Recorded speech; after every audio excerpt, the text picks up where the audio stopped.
I've known you guys for over a decade, and the two of you are kind of like brothers. I mean, you'll finish each other's sentences, you will barb each other, and it's a great interaction, but it's rare, I think, and I want you to comment on that, that you see people that are such good friends that work together in business, that long. I've seen it tear some relationships apart. You managed to work. Walk us through your guys' relationship together from the beginning. You know, it's interesting. They always say you should never go into business with your brother or your best friend.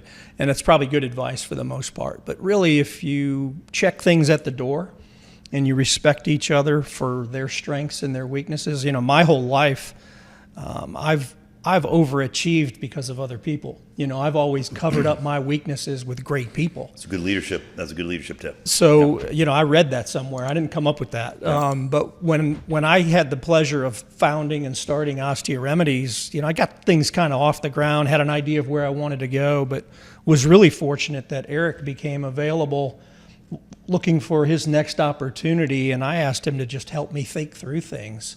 And we did that for 2-3 months. Yeah. And then finally, this is when you were considering starting OsteoRemedies. No, I'd already started it. You'd already started it. Okay. I'd probably been about a year and a half in. Got the thing going.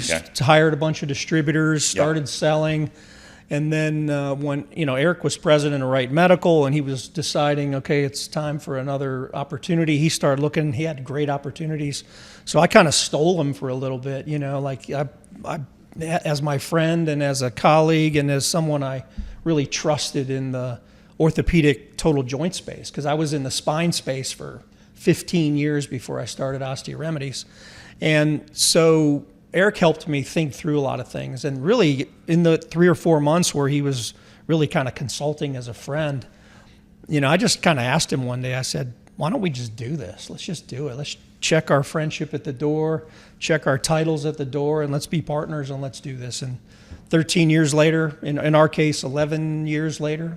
So I think that's an important point. You said, let's check certain things at the door. Yeah. What did you check? I mean, what did you say leave there? Because it's probably not going to be your friendship. You're still friends. I mean, right? Yeah. What was that point? The point was, okay, I'm the founder, I'm the president, I'm the CEO, and that's on my business card. Got it. Eric's coming in as our COO. He's going to do all the hard work, and he's done it all for the last decade. He's going to make all the good decisions, and he's done that. I mean, Hughes comes in with the wine. He'll come in making with the food. He's like, but that's what CEOs do. That's right. The point of it is, I think in order for our friendship to work in a business setting, is we don't have that hierarchy. You know, right.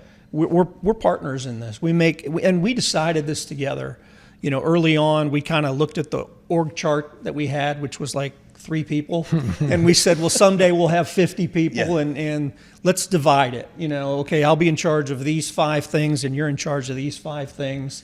If we ever have a tie. And you had this conversation directly with one. Yeah, we absolutely did. Yeah, and I will say one thing to add to that too is I think it would have been different if we both had taken the same paths for the 20 years before that. It was different, but we were together as young product managers at Wright, like I mentioned, for just a couple years. For a couple years, and then it was over. Then he went and did a completely different path. I stayed at Wright for 19 years before you formed. Before we formed. So so there was a little bit of exactly, and so like we didn't come in.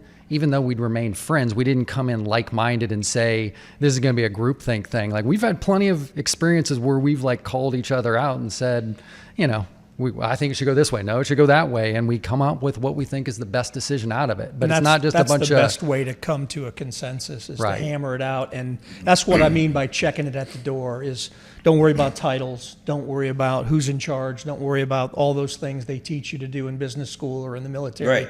But let's truly go through this as partners and build this thing with the patient in mind first. And that's why I started OsteoRemedies is, it was an unmet need that I thought patients were suffering in a miserable way. And so I'm proud of what we've done.